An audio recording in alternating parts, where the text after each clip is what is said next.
tudo certo por aí? Pois é, estamos aqui com o nosso Azeviche de hoje, trazendo mais um assunto de suma importância e muito sensível para muitos. Vamos falar hoje sobre o trabalho doméstico, né? Reconhecido como profissão a partir da década de 70 e que é um misto entre afetividade e desigualdade aqui no Brasil.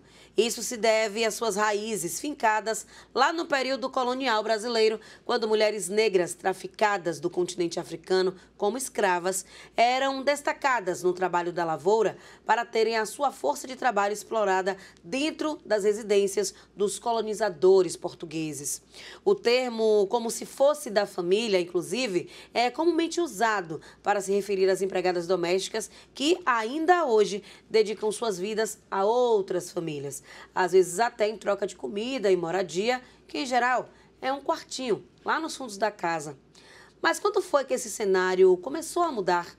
Quem vai nos explicar é Gabriela Achante, filha de Ogum, ativista, advogada, pesquisadora e autora do livro Como se fosse da família, o trabalho doméstico na Assembleia Nacional Constituinte de 87 e 88. Ela está aqui com a gente e você tem o dever de ficar aí até o final. Seja bem-vinda, Gabriela. Tudo bom? Tudo bem. Obrigada, Cris. Obrigada pelo convite mais uma vez.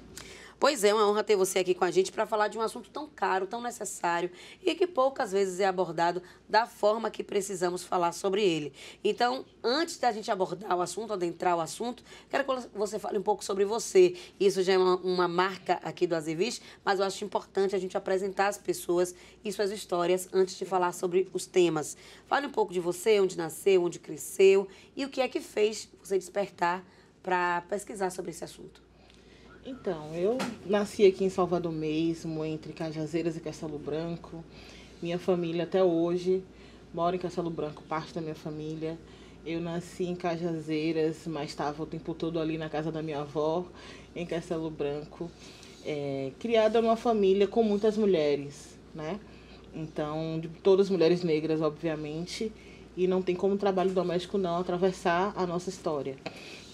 Embora seja verdade que, como eu falo no livro, no texto de abertura, a minha família tem mais um histórico de baianas de acarajé, tradicionalmente de baianas de acarajé. Mas o trabalho doméstico atravessa nossas vidas de outras formas, né? Tanto porque tivemos trabalhadoras domésticas daquela relação informal, que eu chamo, que era uma relação, inclusive, em que se perpetrava ali violências endógenas e etc. Posso falar um pouquinho mais sobre isso depois. Mas também por ter, sim, tias, etc., que exerceram essa atividade durante muito tempo e que estavam ali, inclusive, dessa mesma relação ali permeada pelo afeto, sendo tratadas como se fosse da família e que naturalizaram, obviamente, essa posição. Então, isso é uma parte da minha história que interfere na minha condição de autora, de pesquisadora, mas o livro é fruto, sobretudo, da minha trajetória de mulher negra ativista, né? De uma mulher que andou bastante no movimento negro, ainda sou uma ativista do movimento de mulheres negras hoje, e que, a partir disso, compreendeu que o trabalho doméstico era uma categoria e uma profissão emblemática para a gente pensar relações raciais no Brasil. Relações raciais e de gênero, especialmente. Então, foi a partir da minha observância e das minhas andanças como ativista, como militante, que eu desejei, na academia, fazer uma pesquisa com esse escopo. Fale um pouco sobre o livro, né? Como é que ele foi estruturado, como se deu essa pesquisa, se foi, eu sei que foi dentro da academia, mas foi parte de qual projeto? Fale mais um pouco sobre isso. Eu comecei a pesquisar trabalho doméstico lá por volta de 2013. Quando eu participei de um congresso das trabalhadoras domésticas em Salvador, na Faculdade de Economia, em que me despertou a necessidade, a vontade, enfim, de me debruçar melhor sobre o tema. Então, eu fiz uma especialização entre 2014 e 2016, 2015 e 2016, que já tratava sobre isso, fazia um panorama histórico sobre a legislação afeta as trabalhadoras domésticas, como começou esse histórico, como foi que foram criadas essas novas legislações. E em 2016 eu ingressei no mestrado em Direito. né? E aí eu comecei com outra pesquisa. Eu queria entender como o campo do direito do trabalho abordava e tratava o trabalho doméstico. E aí eu fui pensar em me debruçar sobre livros de doutrina de direito do trabalho. Só que aquilo ali, a pesquisa tem isso, né? Uma pesquisa acadêmica, ela exige da gente uma metodologia e etc. e um tempo. Então a pesquisa que eu pensei naquele momento demandaria de mim um tempo muito maior do que 2 anos de mestrado.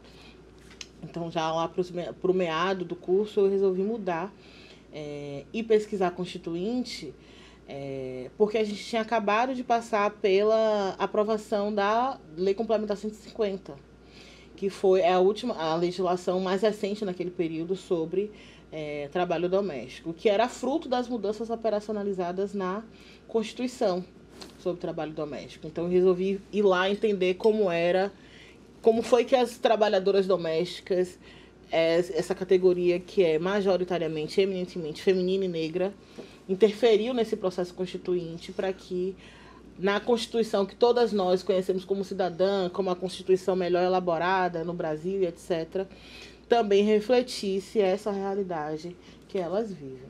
Então foi um pouco desse o estímulo para que eu chegasse até esse formato de pesquisa. Então, eu fui fazer essa análise lá da documentação mesmo, né? E assim, são milhões de páginas nesse processo, porque foi uma Constituinte que durou 2 anos. Sim. Então é muito documento, a Constituinte dividida em comissões, subcomissões e tantos outros setores ali para fazer.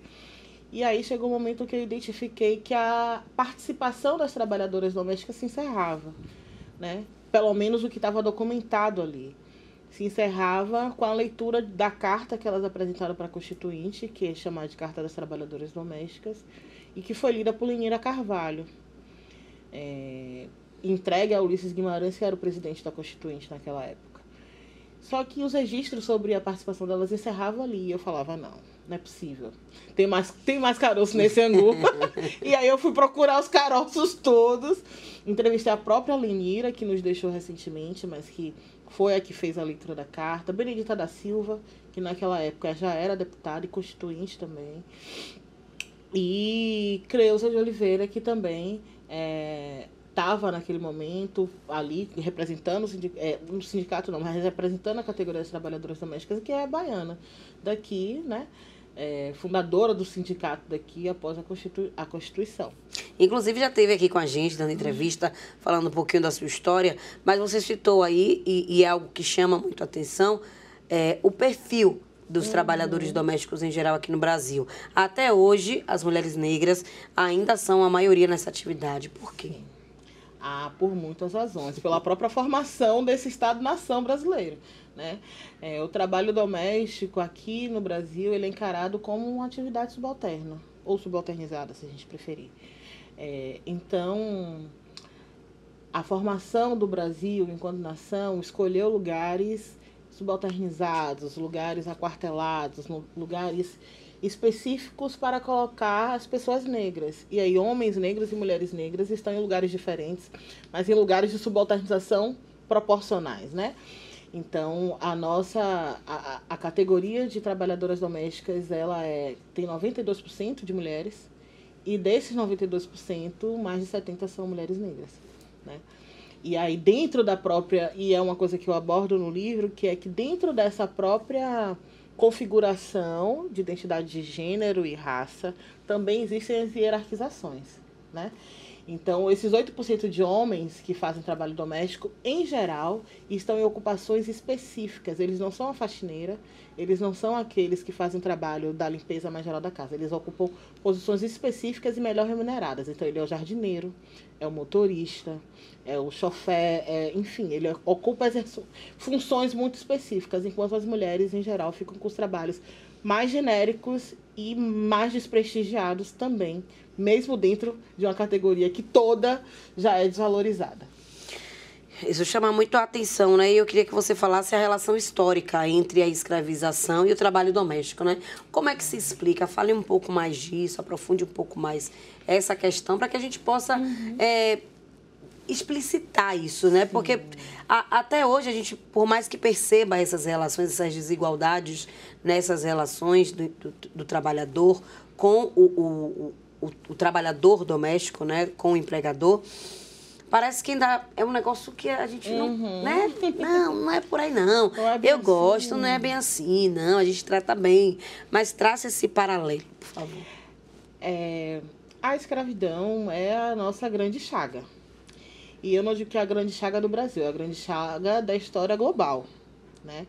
Embora hoje se pense, inclusive, no âmbito internacional, como o Holocausto referente aos judeus tenha sido o grande crime contra a humanidade, o grande crime, o principal e o maior em termos de extensão de tempo, em termos de extensão da quantidade de pessoas vitimadas, não é o Holocausto. O Holocausto é a escravidão. Então, obviamente, o Brasil, como um país que foi colonizado e que, né, também recebeu pessoas traficadas a partir desse processo escravocrata, tem ainda todas as repercussões desse processo histórico ainda na contemporaneidade. E aí, Cris, eu gosto sempre de reforçar uma coisa que não parece tão óbvia para as pessoas, mas a escravidão acabou outro dia. A escravidão acabou há 136 anos. Isso é muito pouco em termos de período histórico, para você ter mudanças que realmente reorganize completamente essa sociedade. Então, os historiadores, sobretudo os historiadores negros, têm o hábito de dizer que após o fim da escravidão, após a abolição, se manteve o status e a lógica do senhor escravo na nossa sociedade. Isso quer dizer que você abole a escravidão legalmente, mas as relações sociais, as relações de poder continuam funcionando a partir dessa lógica de senhores e de escravos. E quem são os senhores? As pessoas brancas, e os escravos, as pessoas negras. Então, é assim que as pessoas brancas e que a lógica da branquitude funciona, operando a partir da subalternização do outro, né? Então, as pessoas negras continuam sendo subalternizadas em todas as relações da nossa sociedade. E quem é que fazia o trabalho pesado na escravidão, na época colonial, no período colonial? Senão as mulheres negras e os homens negros lá na lavoura, as mulheres negras sendo colocadas, parte delas e não todas, é bom destacar, para fazer esse trabalho doméstico, enquanto as mulheres brancas e os homens brancos desfrutavam dos seus serviços. Então acaba a escravidão e essa relação permanece, inclusive porque o Estado brasileiro não realizou sistematicamente e profundamente nenhum projeto de inserção dessa população negra que passava a ser liberta. Muito pelo contrário, houve um processo de criminalização dessas pessoas. Então, vadiagem, capoeira, as religiões de matrizes africanas foram criminalizadas não à toa no pós-abolição, porque era para exercer um controle daqueles sujeitos e mantê-los numa posição de diferença mesmo, né, em relação ao resto da população. Então, a gente vive esses reflexos hoje, as repercussões disso, porque a escravidão acabou logo ali, há 136 anos atrás. Então, nós somos, não somos a milésima, a centésima geração após a escravidão. Nós somos a terceira ou quarta, né? Minha bisavó ainda foi uma mulher escravizada, né?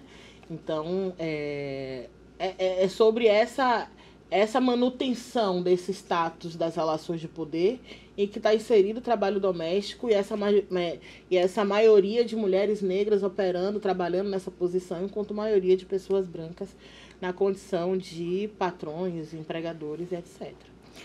A gente vai falar um pouquinho sobre as mudanças que aconteceram a partir da Constituição de 88. Mas, como a gente começou falando um pouquinho de você, sobre os atravessamentos dessas histórias, em algum momento na sua vida você tem lembrança de ter tido medo ou de ter desejado não seguir a carreira como empregada doméstica, ter pensado, porque hoje você é uma advogada, você é ativista, né, pesquisadora. Em que momento você despertou, poxa, eu não quero seguir por aqui, eu quero ter um outro caminho?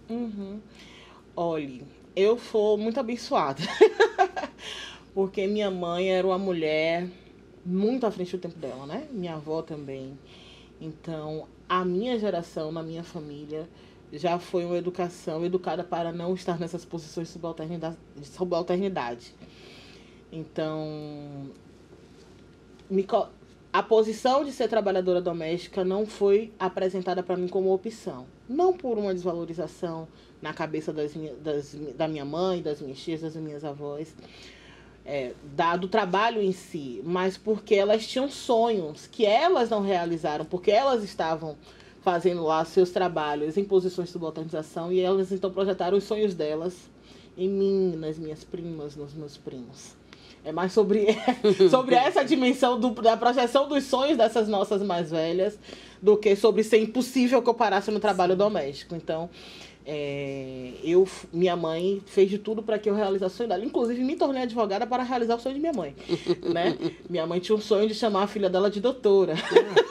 Que legal. E aí, ela foi construir os caminhos para que eu me tornasse doutora. Tive várias crises, inclusive, com ser advogada. Não era a coisa que mais me apetecia durante muito tempo. Mas então eu fui descobrindo as várias vocações e as várias possibilidades disso. E hoje tenho a paixão pelo que eu faço, no campo que eu faço, no campo dos direitos humanos. Então, mas o medo de me tornar trabalhadora doméstica não é que ele nunca existiu em mim, né? Eu fui essa pessoa, uma das pessoas preparadas para projetar os sonhos de minha mãe. Mas ele me assombra até hoje, porque hoje, se qualquer coisa me ocorrer, qual é a minha possibilidade? Se todas as portas na advocacia se fecharem para mim, se algo me ocorre que eu tenha que me reposicionar no âmbito do mercado de trabalho, o trabalho doméstico sempre vai estar ali, me esperando de portas abertas, de dentes abertos, porque é o lugar que toda a sociedade espera, para onde a sociedade espera que eu volte, ou que eu vá, se eu nunca tiver passado por lá. Entende? Então, meu medo não passou não, e provavelmente não vai passar. E é um medo que eu acho que faz parte da vida de muitas de nós, sim, né? Em relação aos nossos filhos, em relação aos nossos parentes, justamente por essa condição de subserviência e falta de estrutura mesmo, né? De conforto e de igualdade de direitos, né? Sim, então, por isso eu queria que você falasse agora sobre a importância dessa Constituição de 88. O que é que mudou nesse cenário brasileiro? Que a gente sabe que ainda é muito ruim, a gente ainda tem muitos flagrantes de pessoas que exercem trabalho doméstico, vivendo em situação de escravização, literalmente, mas mudou muito a partir dessa Constituição. Fale um pouco sobre essas mudanças. Como você disse, o trabalho doméstico é reconhecido como profissão desde a década de 70, né? As trabalhadoras domésticas estavam lá desde a década de 30 lutando por isso, né? Com Laudelina Campos de Melo e etc.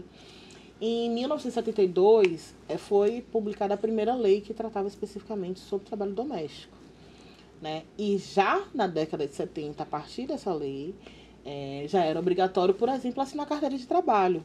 E muita gente acha que isso foi a partir da Constituição. Não foi. Isso estava lá garantido como uma obrigação do trabalhador desde a década de 70.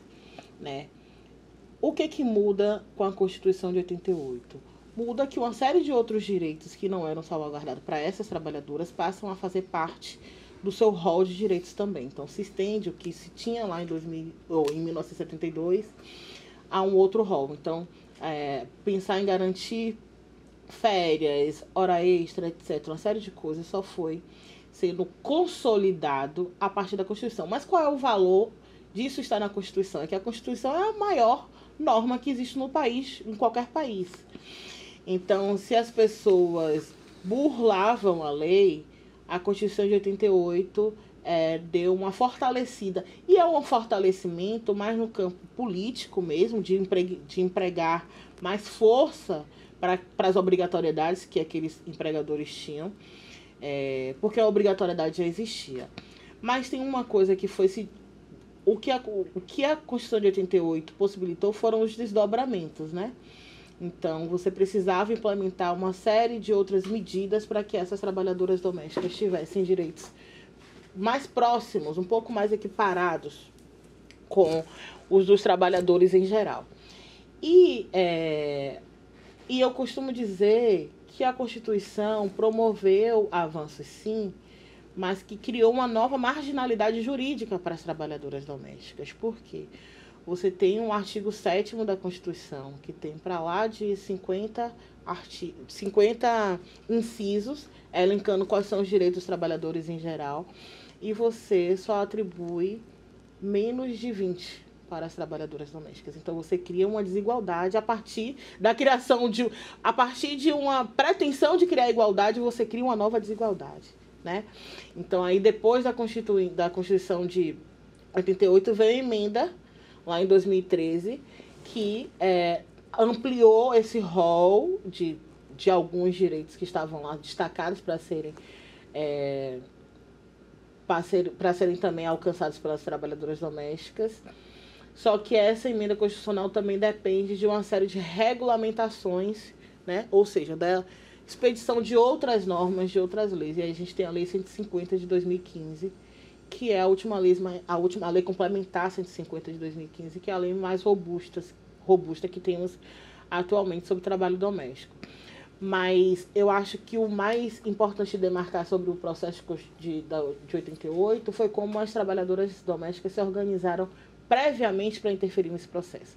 A Constituição de 88 é fruto da reabertura política após a ditadura civil-militar. Então, mesmo naquele contexto de extrema repressão, de extrema opressão política, elas estavam organizadas e, inclusive, contribuíram para a eleição de Benedita da Silva, para que Benedita da Silva fosse a porta-voz delas dentro do espaço institucionalizado que era a Constituinte. Então, para mim, é de uma inteligência, de uma sagacidade muito grande que elas tivessem feito isso. Elas fizeram um congresso em 86 para definir o que elas queriam incidir, sobre o que elas queriam incidir dentro da Constituinte 88. Então, não foi uma ação, oh meu Deus, espontânea, aleatória. Foi uma ação organizada e isso colocou elas, inclusive, em outro lugar da disputa política, né, por esses direitos. Então, acho que, para além dos direitos todos que estão lá elencados no parágrafo único da Constituição, do parágrafo único do artigo 7º, elas saíram com uma vitória política muito grande, né, de conseguir fazer com que o país inteiro ouvissem elas dizerem que não queriam ser da família, que elas queriam direitos. Para mim, essa é a frase que demarca o start das mudanças, não o start, mas a virada de chave também sobre as mudanças que elas desejavam. Não queremos ser da família, nós queremos direito. Né? Elas fizeram uma faixa com isso, e dentro da Constituinte. Então, e Lenira também fala isso no momento que ela vai ler a carta e é interrompida por Ulisses Guimarães, quando ele vai falar que ele tem uma trabalhadora doméstica que trabalha com ele há muito tempo. Veja só, o presidente da Constituinte vai interpelar uma trabalhadora que está fazendo seu discurso sobre isso. Ela diz, mas eu não quero, não queremos ser da família, nós queremos direitos. E essa é a grande chave, inclusive, do livro, para dizer que esse afeto atrapalhou, em alguma medida, ou tentou obstar que essas mulheres conquistassem mais direitos do que elas já conquistaram. E que quando elas compreenderam que ser da família não era algo bom, que era, assim, uma via, um instrumento de manutenção do estado de coisas, do status delas de subalternização, ali a coisa muda de figura. E que bom que muda de figura, né? Queria que você mostrasse aí, aqui na nossa câmera, o livro, para quem não conhece, para quem quer buscar, Como Se Fosse da Família. É o livro de Gabriela. A gente está mostrando aqui na tela, para você quiser buscar, está disponível. Ela, inclusive, vai falar onde e como você pode adquirir. Mas a gente vai fazer uma pausa, é rapidinho, a gente vai para o nosso intervalo. Vocês vão conferir mais um perfil Azevista e a gente volta ainda conversando com Gabriela, falando, inclusive, sobre os casos mais recentes envolvendo trabalhadores e trabalhadoras domésticas aqui no Brasil. É rapidinho, a gente já volta. Olá, eu sou Jaime Nascimento, professor historiador, e vim aqui hoje para indicar a vocês a história, a biografia, a trajetória de uma das mais importantes mulheres, em primeiro lugar, e sacerdotisas do culto afro-brasileiro, do candomblé, que a Bahia já teve a honra de dar berço. Estou falando de Olga de Alaqueta, Olga Francisca Regis, nascida em Salvador em 1925 e falecida na cidade do Rio de Janeiro no ano de 2005. Olga era a Ialorixá do terreiro do Alaqueto, um dos mais tradicionais, mais conhecidos de Salvador, fundado em 1616. Olga era nascida de uma família de nobreza da África, que veio para o Brasil não como escravizados, mas vieram por conta própria e que aqui se estabeleceram. Ela entre outras coisas, foi condecorada com a Ordem do Mérito Cultural pelo Ministério da Cultura, recebeu das mãos do ministro Gilberto Gil, em associação com a saudosa Mãe Estela de Oxóssi, a condecoração em Brasília. Dona Olga ficou conhecida primeiro por ser uma das mais severas do ponto de vista do rigor ritual do candomblé em sua casa e também por ter formado, iniciado, dado a criação, o nascimento a mais de 200 pessoas durante o período de 52 anos em que foi Ialorixá, sacerdotisa, líder do terreiro do Alaqueto, que tem entre uma das suas características principais a sucessão por ordem consanguínea matrilinear, ou seja, no Alaqueto, quem sucede é sempre alguém da família e, no caso específico, sempre uma mulher. O Alaqueto nunca teve um líder religioso homem. A sucessão lá é matrilinear para mulheres. Dona Olga foi a 5ª sacerdotisa dessa casa, ficou no exercício da liderança como zeladora de Orixá durante 52 anos e se notabilizou por conta de sua forma rigorosa, não só de educar as pessoas do terreiro, mas como educadora em tempo contínuo, educar todas as pessoas que tinham acesso a ela, mostrando que, tanto na vida religiosa quanto na vida civil, há que ter respeito, primeiro, aos mais velhos, há que ter respeito sempre à hierarquia. Então, essa, em linhas gerais, foi Dona Olga de Alaqueto, nobre senhora do terreiro da casa de Alaqueto, e que por todas essas questões é digna de ser sempre mencionada, lembrada e ter sua vida e trajetória buscada, pesquisada, entendida por todos nós, independente de interesse religioso, outro que seja, porque é uma cidadã baiana soteropolitana que fez por merecer essa distinção.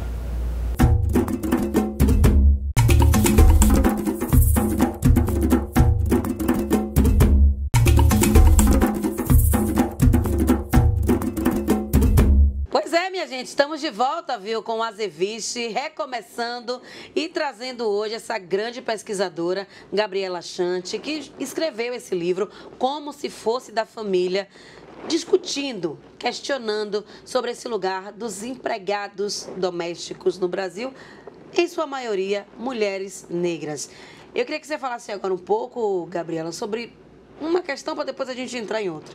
Primeiro, como é que surge esse mito da mãe preta, né? A gente sabe que muitas dessas trabalhadoras domésticas, dessas empregadas domésticas, ocupam este lugar na casa dos senhores, né? Dos seus patrões, que geralmente têm suas vidas fora, suas vidas sociais, e elas ocupam esse lugar de criar esses filhos para além das funções, né, domésticas que também exercem. Tem muita gente que escreve sobre o mito da mãe preta, né? Lélia Gonzalez, a própria Angela Davis, ainda que use outras expressões.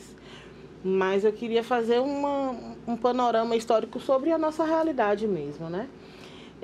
Nós sempre costumamos falar sobre a escravidão e falar dos senhores. Os senhores de escravos, os senhores de escravos, os senhores, os senhores, os senhores.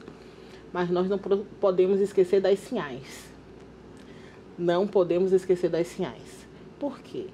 As mulheres brancas também exerceram um papel fundamental na subalternização das mulheres negras. E dos homens negros também. Mas vamos aqui recortar para as mulheres negras, porque é disso que nós estamos tratando agora. Então, as mulheres brancas foram, sim, também subalternizadas a partir da lógica do machismo, do patriarcado, etc. Foram, né? Elas eram tratadas com suas vontades limitadas, cerceadas e casavam, às vezes obrigatoriamente, naquelas relações lá coloniais, patriarcais, sim. Não desconsideramos isso. Mas o que acontece quando essas mulheres decidem quebrar o patriarcado? Elas vão investir na sua autonomia, só que elas não vão redistribuir a sobrecarga que elas têm da atividade interna doméstica com os homens, que já estão lá no mercado de trabalho, né, disputando a economia e etc. Elas vão transferir esse encargo para mulheres negras nessa relação de trabalho doméstico. Então, aqui no Brasil, lá para a década de 60, 70, em que o feminismo vai se avolumando aqui e que as mulheres brancas, especialmente as de classe média, resolvem disputar o mercado de trabalho, resolvem enfrentar o mito da fragilidade feminina, elas não fazem isso redistribuindo encargo com os homens. Então, essas mulheres negras passam a ocupar o lugar, passam a ocupar não, se mantém nesse lugar quartelado de cuidado das famílias brancas, etc., e isso vai se acentuando. Tanto é que é o período em que aumenta o número de trabalhadoras domésticas no nosso país. É justamente nessa virada em que as mulheres brancas vão para o mercado de trabalho, formal sobretudo, né? Porque também é isso, trabalho doméstico, ainda que não remunerado, aquele trabalho da dona de casa, é um trabalho retado, né? A gente não pode esquecer disso. Então, essas mulheres, essa mãe preta vai ser a mulher que vai educar essas crianças brancas também. E que às vezes vai deixar de construir a sua própria família para cuidar daquela família branca. E a relação dessas trabalhadoras domésticas, dessa mãe preta, em geral é estabelecida a partir e com as mulheres brancas. Então não podemos esquecer das sinhais. Porque o homem branco que estava lá trabalhando, ele pouco se importa quem está fazendo trabalho na casa dele. Se ele vai chegar e a comida vai estar pronta, a casa vai estar limpa, o filho vai estar lá bonitinho para ele brincar, ô meu filho, nananana, e depois deitar para dormir, pouco importa, contanto que não seja ele, né? Então a relação se dá entre mulheres brancas e negras. Então essa mãe preta é para atender à necessidade de autonomia, sobretudo dessa mulher branca. A gente precisa situar isso, porque senão nós cometemos o equívoco de acreditar que todas nós mulheres somos iguais e que lutamos pelas mesmas coisas e que historicamente temos as mesmas demandas, e não é. Em algum momento as demandas das mulheres brancas e das mulheres negras se chocavam, né? E ainda continua se chocando, se a gente parar para pensar com cuidadozinho. E é por isso que é importante a gente também falar nessas abordagens sobre o feminismo negro, né? Exatamente. Que é tão pouco falado, mas que Djamila Ribeiro traz com grande maestria nos seus livros e seus escritos. Então... Exatamente, porque o feminismo negro, ele é para estabelecer a demanda, a pauta, a agenda específica das mulheres negras, entendendo que a agenda das mulheres brancas estava historicamente deslocada das nossas demandas.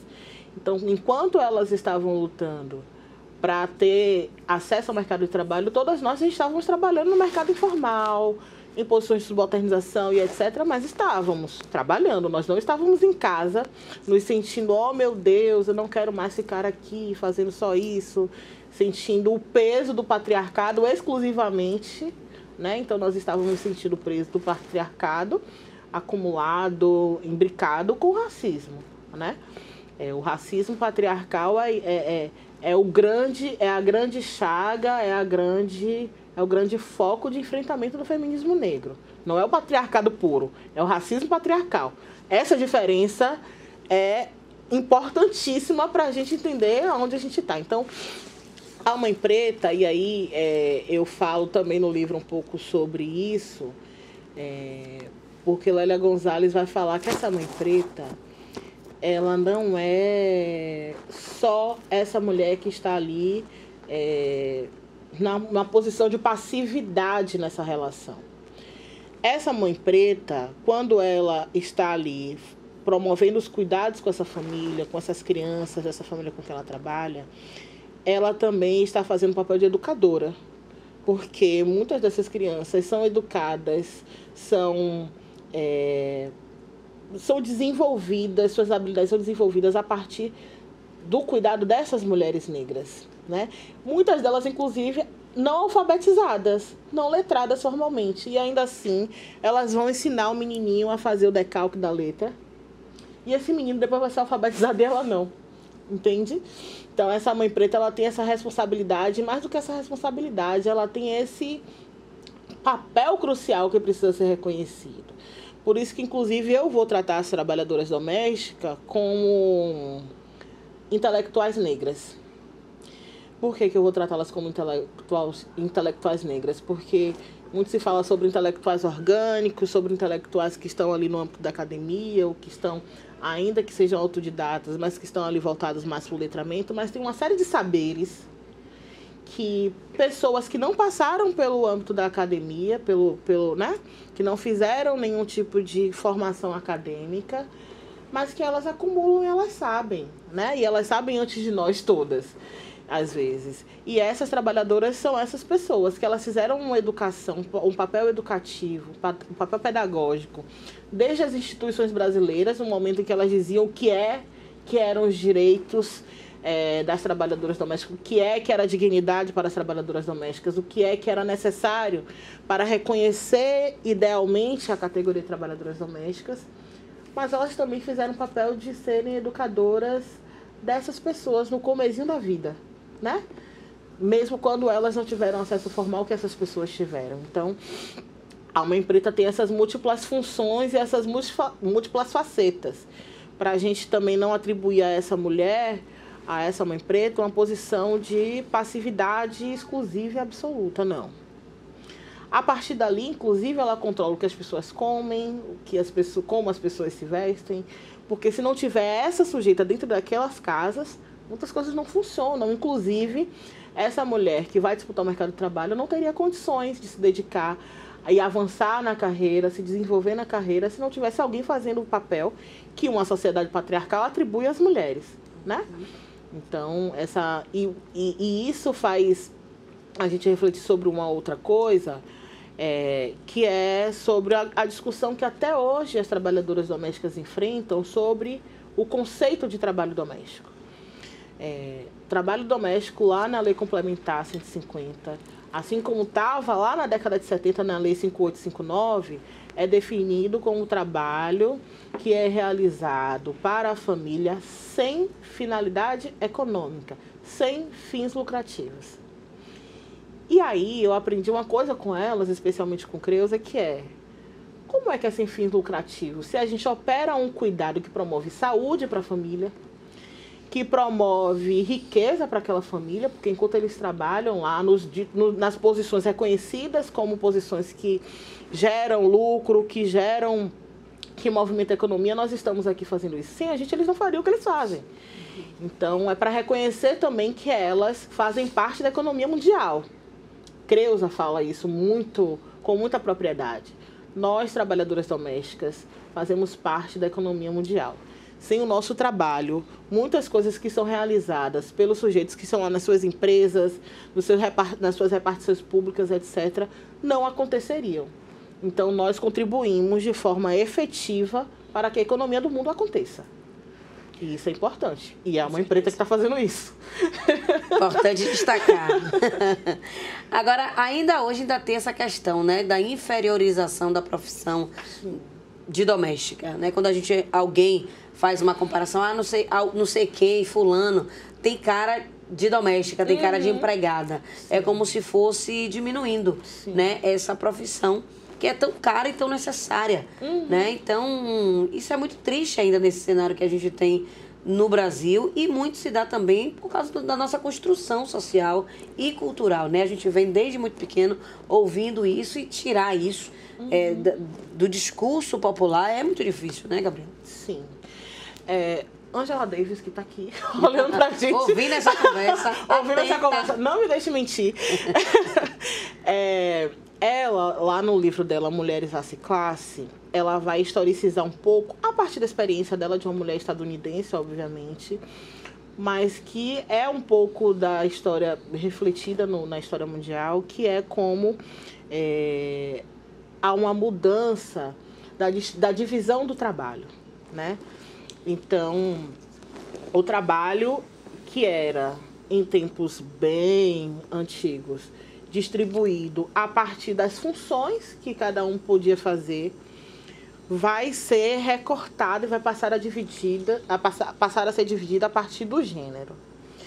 Então, se mulheres, em dado momento, também contribuíam com a caça, com a pesca, com a própria costura, a produção de uma série de coisas para o mucambo e tal, elas passam, a partir da investida do capitalismo, a ficar no âmbito doméstico. Então, a partir do capitalismo também se instaura uma nova lógica da divisão sexual do trabalho. Então, o trabalho que era dividido a partir de lógicas funcionais, ele passa a ser dividido a partir do gênero. E isso a gente está falando antes de ter escravidão, da escravidão negra, pelo menos, antes de ter essa outra interrupção da história das pessoas negras no mundo, né?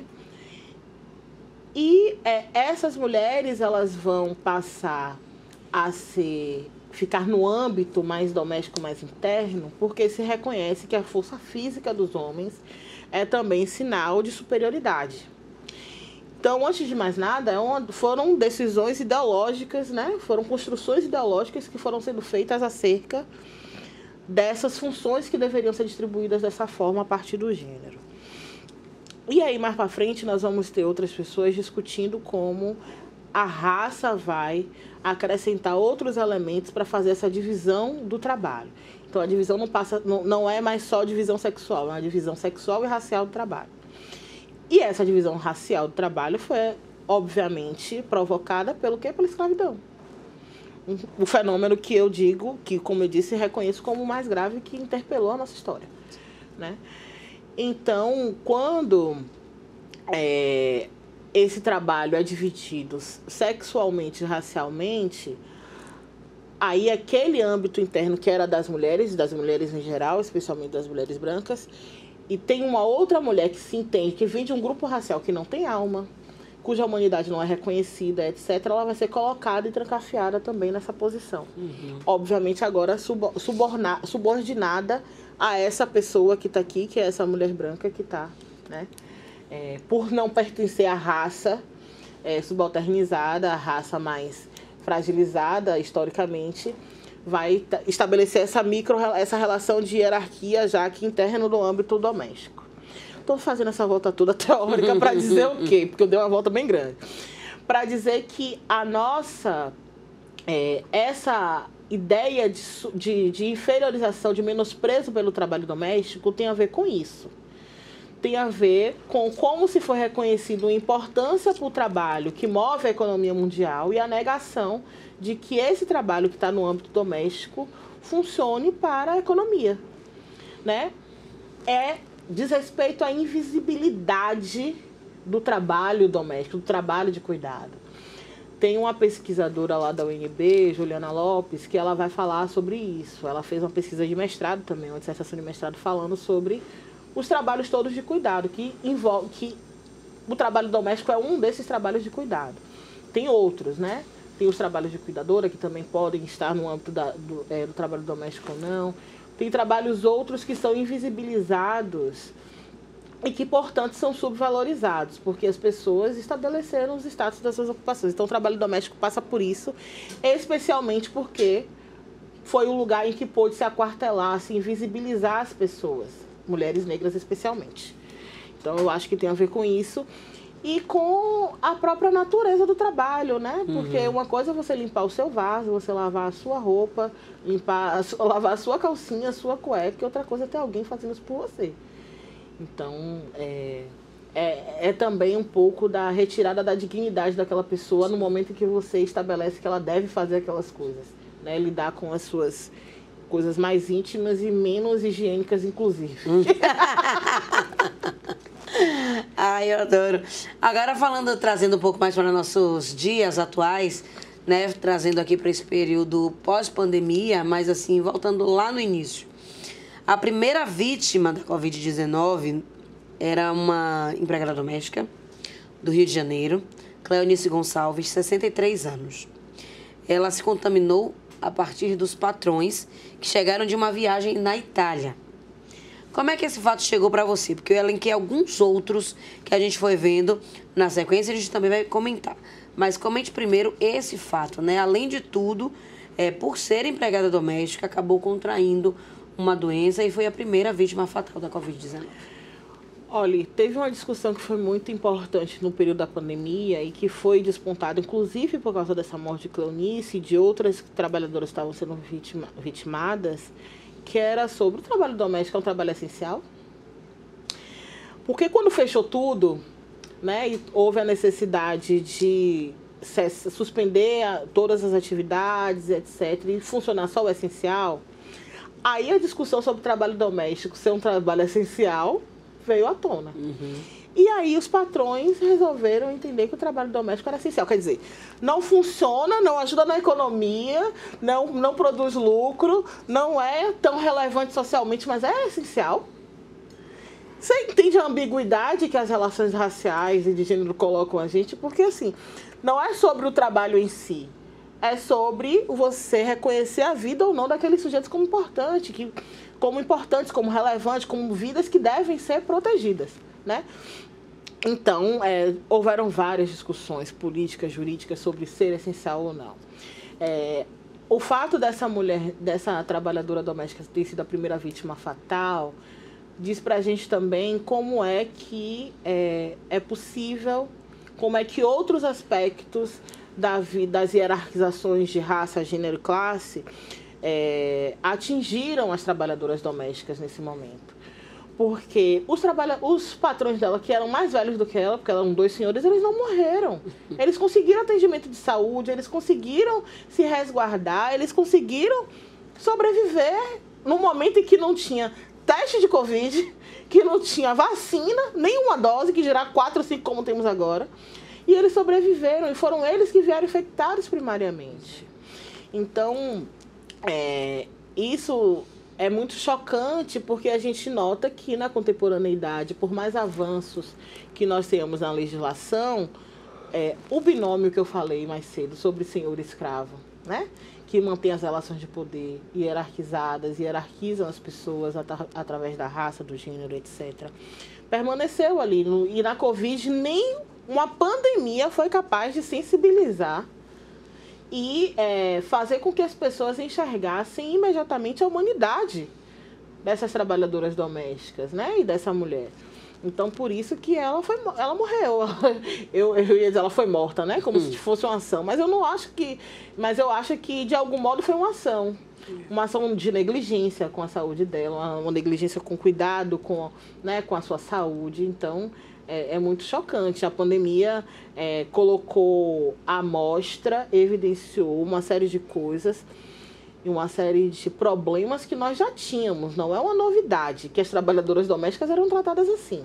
Só ficou mais evidente porque, de repente, choca descobrir que as trabalhadoras domésticas não têm sua imunidade reconhecida. Exatamente. A gente já sabia. E eu lembro bem que, nesse período, tinha muito aquele discurso, né? Já que não pode ninguém sair, elas vão ficar aqui dentro de casa.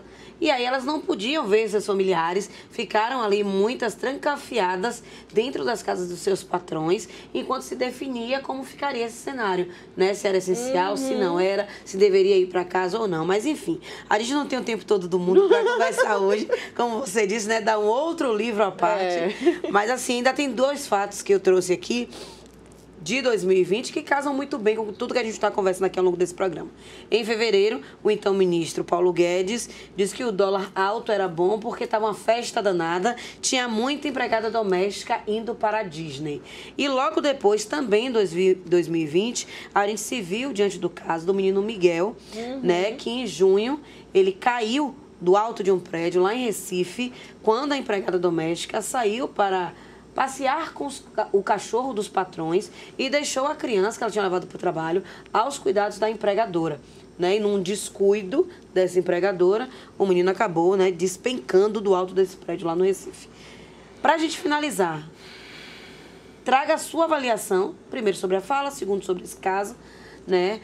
Como isso te chocou, inclusive já que você conheceu a mãe, né, de Miguel, Mirtes Renata Santana, e que até hoje encampa uma briga judicial na tentativa de, pelo menos, diminuir a sua dor, cobrar que a justiça seja feita para essa empregadora.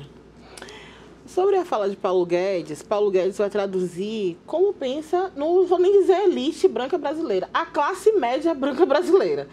Porque O trabalho doméstico está ali, obviamente, tem esse volume de quantidade de trabalhadoras domésticas no mundo. Nós somos o segundo país com o maior número de trabalhadoras domésticas no mundo inteiro, não à toa.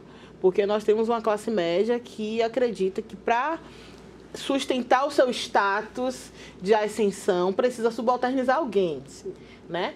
Volta ao binômio seu escravo, tá? Ali na nossa classe média, que não é dono de meio de produção, que não é dono de empresa, que não é rico, que não é milionário, mas precisa subalternizar alguém para manter a sua condição de status social, de prestígio social, né? Então é sobre isso. Sim, então, essa fala de Paulo Guedes é a mesma que nós tivemos quando as passagens de avião foram popularizadas. O aeroporto virou rodoviária. Graças a Deus que sim. E tem que ser mesmo, porque todo mundo tem que ter acesso aos mesmos bens de consumo, a tudo, de forma minimamente equânime. Mas quando ele diz que é melhor que o dólar fique alto, é porque a elite e a classe média desse país preferem pagar mais caro para desfrutar de espaços privilegiados, de espaços exclusivos, restritos, do que compartilhar, pagando menos, com as pessoas que eles desprezam. É sobre isso a fala de Paulo Guedes. Nós desprezamos tanto os pobres, e quem são a maioria dos pobres desse país são as pessoas negras. Nós desprezamos tanto as pessoas negras que nós preferimos ter um dólar de R$20, né, para pagar 10 vezes mais para fazer uma viagem ao exterior, do que compartilhar o avião com outra pessoa que pagou o mesmo dinheiro que eu, porque ela juntou 10 anos, 5, deu o jeito dela, parcelou no crediário de 24 vezes e está indo viajar. Qual é o impacto disso para esse sujeito? Se não só sobre o imaginário que ele tem, de que ele precisa para se sentir sujeito, ser superior ao outro, né? É só isso. E aí, isso vai refletir no caso de Miguel e Mirtes, porque Mirtes era uma trabalhadora doméstica trabalhando em plena pandemia. E que a mãe de Pet achou que era mais relevante que ela passeasse com o cachorro do que ela estivesse cuidando do próprio filho. Miguel foi trabalhar com a mãe, foi para o trabalho da mãe porque tudo fechou, inclusive a escola, a creche. Essa mulher negra não tem direito a ter família? Não tem? Porque quando essas outras patroas e patrões dizem que já que não pode transitar, é melhor que ela fique aqui, é porque ela ignora a possibilidade dessa mulher construir uma vida. Então ela mantém a lógica de que aquela sujeita deve permanecer escravizada. Porque os escravizados, o que acontecia? Bell Hooks tem um texto chamado Vivendo de Amor, em que ela fala que uma das grandes chagas da escravidão foi como as famílias negras eram separadas, eram inviabilizadas de permanecer juntas. Como você chegava, pegava pai, mãe, filho, você distribuía por donos diversos e você ia destruindo famílias negras. E até hoje nossas famílias têm muitos reflexos desses problemas. Então é porque você acha que aquele sujeito é um objeto, você continua enxergando ele nesse lugar de objeto, de inanimado, de sujeição. Então, quando Miguel está ali com a patroa, ela está fazendo a unha e ele começa a reclamar procurando pela mãe. Ela coloca ele no elevador, porque não foi só uma negligência, ele escapou do meu cuidado, não. Ela despachou ele sozinho num prédio enorme para ele procurar a mãe por sua própria conta. Uma criança de 5 anos. É porque ela também entende que Miguel é só mais um adereço. Porque ele é menos importante do que o cachorro dela. Entende? É sobre esse nível de não reconhecimento da humanidade das pessoas negras que nós estamos falando. Porque nem a vida de uma criança vale alguma coisa nesse cenário. Um cenário de pandemia, um cenário que o mundo inteiro estava horrorizado e desesperado com o que poderia acontecer. Todo mundo achando que ia morrer. Quer dizer, todo mundo não, menos os negacionistas, né? Mas não foi nessa seara. Então, uma criança não merecia o mínimo de atenção, tinha que ser despachado para procurar a mãe dele. E parar de reclamar. Que ela estava incomodada com a criança de 5 anos. Que não estava com a mãe dentro de casa, resguardado, durante a pandemia, porque trabalhar para ela, limpar a casa dela, porque ela estava dentro de casa, né? Ela não estava trabalhando. Era mais relevante do que qualquer coisa. É muito triste, é muito triste. Todo esse cenário é muito triste, a gente se lamenta, mas a gente tem ainda pontas de esperança, né? Para quem não sabe, onde é que pode encontrar seu livro, onde é que pode aprofundar essa leitura e entender um pouco melhor esse cenário do trabalho doméstico aqui no Brasil? O livro está disponível no site da editora Letramento, que foi a editora pela qual eu publiquei. Eu tenho algumas unidades ainda na minha mão, mas bem poucas.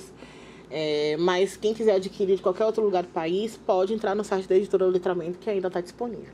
Deixa aí suas redes sociais para quem quiser acompanhar seu trabalho, saber um pouco mais de você. Eu só uso o Instagram, @GabrielaAchante. Não sou uma blogueira ou influencer nem nada. Então vocês vão ver muitas coisas aleatórias, inclusive um pouco dos meus posicionamentos pessoais, políticos e etc.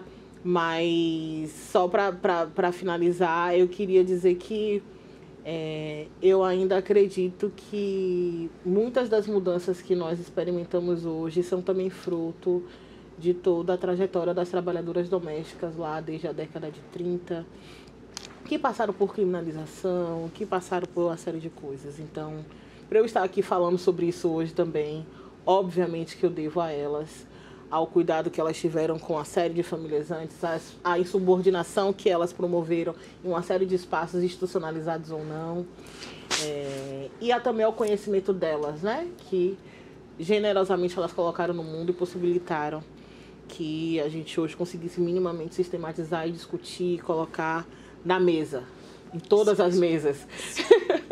Isso mesmo.